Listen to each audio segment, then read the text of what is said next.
একসময় অস্বাস্থ্যকর ও গিঞ্জি পরিবেশেই দিন কাটত রংপুরের হরিজন সম্প্রদায়ের মানুষের। প্রজন্মের পর প্রজন্ম ধরে তারা বঞ্চনার মধ্যেই ছিলেন শহরের প্রান্তিক জীবনে। কিন্তু সেই চিত্র এখন বদলে যাচ্ছে। তাদের জন্য গড়ে উঠছে বহুতল বিশিষ্ট আধুনিক আবাসন প্রকল্প। ৩৩০ বর্গফুট আয়তনের ১৫৬টি ফ্ল্যাট ইতিমধ্যে প্রস্তুত হয়েছে হরিজন সম্প্রদায়ের বসবাসের জন্য।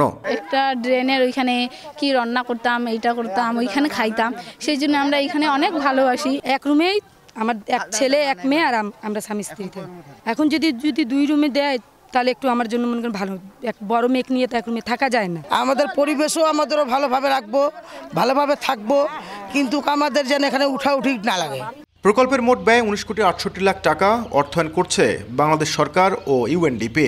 বাস্তবায়ন করছে রংপুর সিটি কর্পোরেশন ও স্থানীয় সরকার বিভাগ এলজিডি। আমাদের এখানে এই মুহূর্তে 4টা বিল্ডিংয়ের আমরা টেন্ডার করছি, যার চুক্তি মূল্য প্রায় 19,68,00,000 টাকার মতো হবে। এখানে টোটালি 156টা ফ্যামিলি থাকবে। প্রতিটা বিল্ডিংয়ে 39টা করে ফ্যামিলি, 19টা ফ্যামিলি, টোটাল 156টা ফ্যামিলি প্রোভাইড হবে। প্রায় প্রতিটা ইউনিটের এরিয়া হলো 330 স্কোয়ার ফিট। একটা বড় রুম আছে, ওইটাকে 2টা ভাগে ভাগ করা যাবে।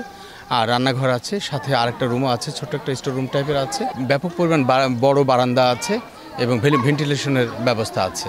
ইউএনডিপি বলছে কম খরচে নিম্ন আয়ের মানুষের জীবনমান উন্নয়নের লক্ষ্যেই এমন পদক্ষেপ গ্রহণ করা হয়েছে।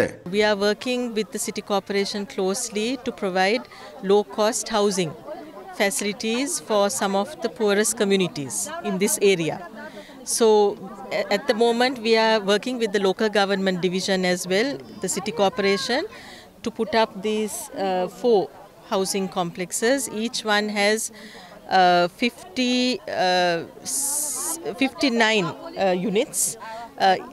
Each complex has 59 housing units.